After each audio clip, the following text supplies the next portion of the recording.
Assalamualaikum warahmatullahi wabarakatuh. Alhamdulillah, pada hari ini kita dapat melanjutkan pembelajaran matematika, di mana pada hari ini kita akan melanjutkan pembahasan mengenai pola bilangan. Baiklah, langsung saja. Pada hari ini kita akan membahas pola dan suku-suku barisan bilangan. Yang pertama, kita akan membahas lebih lanjut mengenai pengertian barisan bilangan. Barisan bilangan adalah susunan bilangan yang memiliki keteraturan atau pola. Setiap bilangan dalam barisan bilangan disebut sebagai suku barisan. Pola penulisan barisan yaitu U1, U2, U3 dan seterusnya sampai UN. Untuk U1 adalah suku pertama, U2 suku kedua, UN adalah suku ke N, di mana N adalah bilangan asli. Baik, kita lanjutkan ke contoh supaya kalian lebih mudah memahami. Pada barisan bilangan 1, 3, 5, dan 7 diketahui suku ke-1 sama dengan U1 adalah angka 1. Kemudian suku kedua atau U2, kita lihat bilangan yang kedua yaitu 3. Kemudian suku ketiga sama dengan U3 adalah bilangan 5. Kemudian suku keempat sama dengan U4 sama dengan 7. Jadi yang ini U1, yang ini adalah U2, yang ini U3, dan yang ini adalah U4. Jadi barisan bilangan 1, 3, 5, dan 7 memiliki 4 suku. Oke, semoga bisa dipahami dulu. Kemudian kita lanjutkan ke contoh aturan barisan bilangan. Yang pertama ada barisan dengan aturan ditambah. Yang pertama ada barisan bertingkat 1. Contohnya 1, 3, 5, 7, dan 9. Kenapa dikatakan barisan dengan aturan ditambah bertingkat 1? Sekarang kita lihat angka 1 dan 3.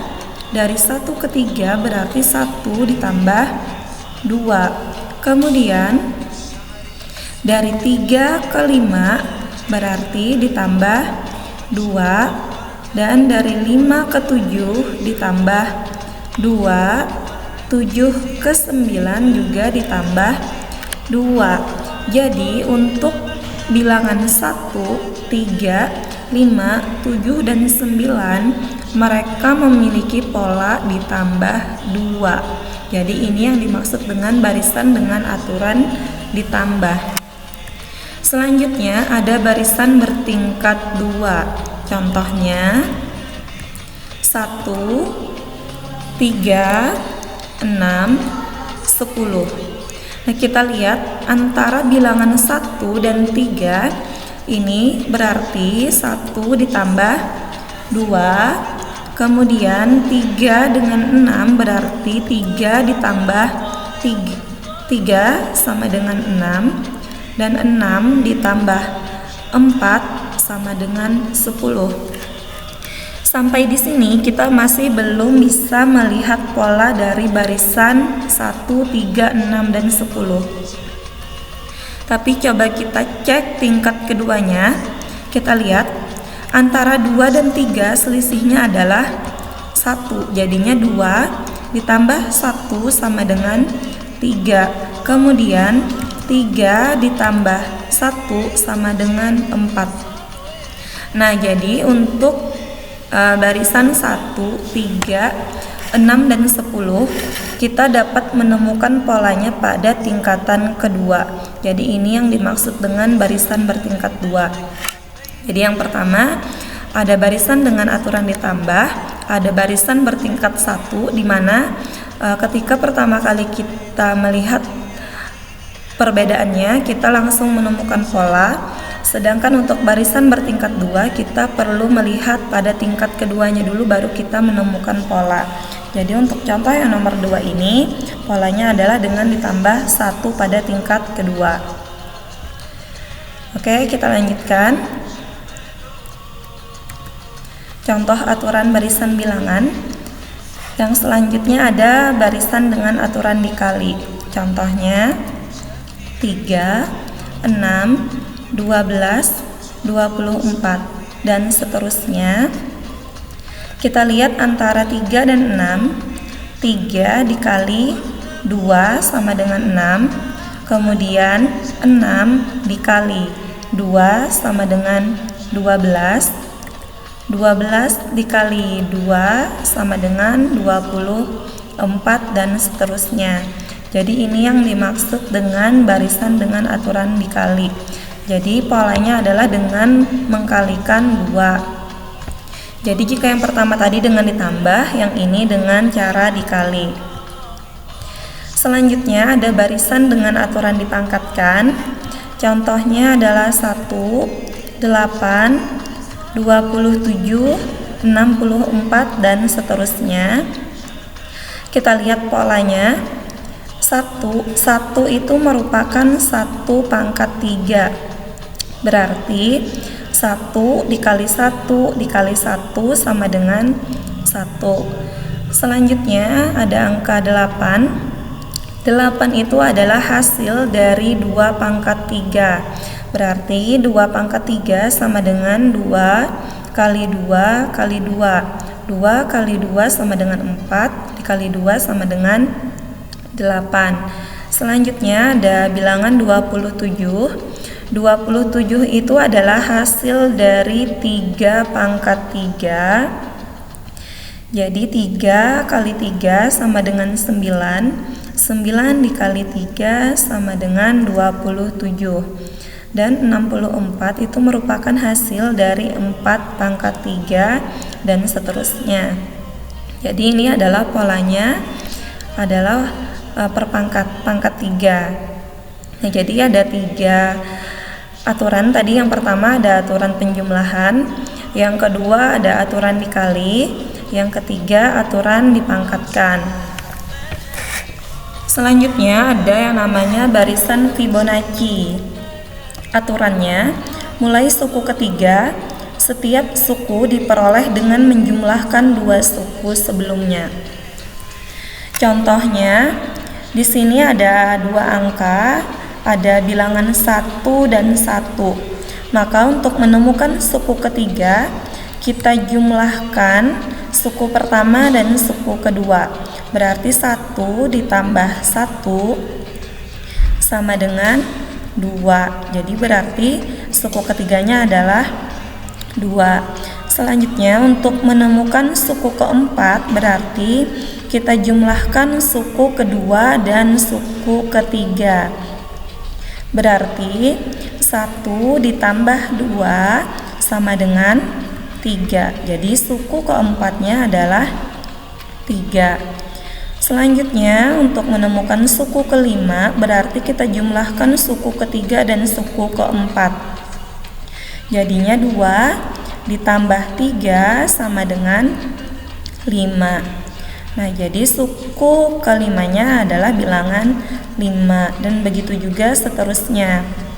Berarti untuk menemukan suku ke-6 kita jumlahkan suku keempat dan suku kelima. Berarti 3 ditambah 5 sama dengan 8. Jadi untuk barisan Fibonacci diingat aturannya, suku selanjutnya diperoleh dengan menjumlahkan 2 suku sebelumnya. Oke, jadi ada 4 aturan untuk barisan bilangan yang kita pelajari hari ini, semoga bisa dipahami.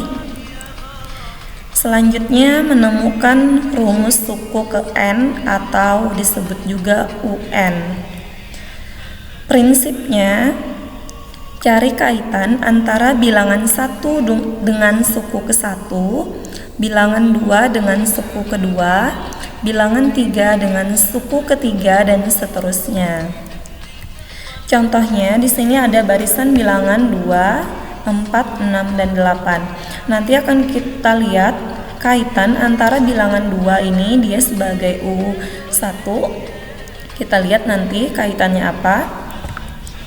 Jadi di sini U1 sama dengan 2, U2-nya adalah 4, U3-nya 6, dan U4-nya adalah 8. Kita lihat ya, kaitannya ternyata U1 sama dengan 2 ini sama dengan 2 pangkat 1. 4 sama dengan 2 pangkat 2. 6 sama dengan 2 pangkat 3. Dan 8 sama dengan 2 pangkat 4. Jadi yang dimaksud dengan kaitannya di sini adalah yang ini. Ini 2 ini dia adalah bilangan pertama. Dia berkaitan dengan suku pertamanya. Jadi ini sama ya. Nih, jadi ini sama. Nah, jadi ini yang harus kita temukan, harus ada keterkaitan antara bilangan 1 dengan suku ke-1 dan seterusnya. Jadi kalau bilangan 2 harus ada kaitan dengan suku kedua dan seterusnya. Nah, maka dari sini dapat kita lihat polanya bahwa UN sama dengan 2 pangkat N. Jadi dia sama polanya. Nih, jadi karena ini tadi di sini U4 di sininya sama dengan 2 pangkat 4, U3 sama dengan 2 pangkat 3, berarti UN sama dengan 2 pangkat N. N ini nanti adalah bilangan asli. Nah, jadi rumus suku ke N adalah UN sama dengan 2 pangkat N. Semoga bisa dipahami ya. Oke, sampai di sini dulu.